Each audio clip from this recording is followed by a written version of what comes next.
Now, rule 3 says when we begin the sentence with the speaker's name, I'd like you to highlight this because this is what marks the difference between rules 3 and 4. Okay? When we begin a sentence with the speaker's name, we have to do the following. Now, let's see the grammar mechanics and how they're observed with regards to punctuation and capitalization. Here, we're beginning with the speaker's name. The person speaking these words is called Mr. Lim.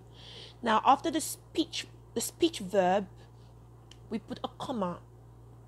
In this situation, it's always a comma. When we're beginning with the speaker's name, we always use a comma after the speech verb or the dialogue word, nothing else. It's never a full stop, it's never a question mark, exclamation mark, or any other punctuation. It's always a comma.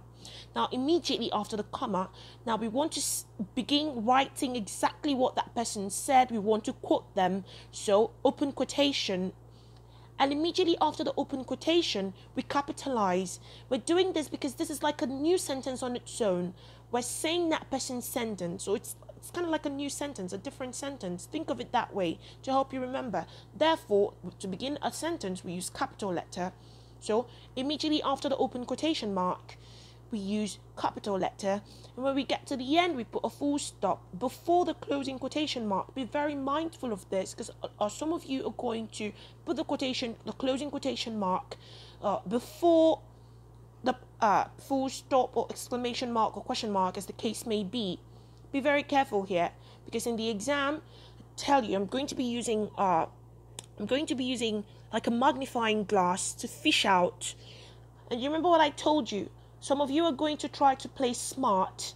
You get confused. You don't know, should I place it before or after? And then you place it on the same line, like vertically. You place the closing quotation, and directly beneath it, you put a full stop or any other punctuation mark. If you do that, I'm going to mark you wrong. So clearly put them apart to show me that you know exactly what you're doing.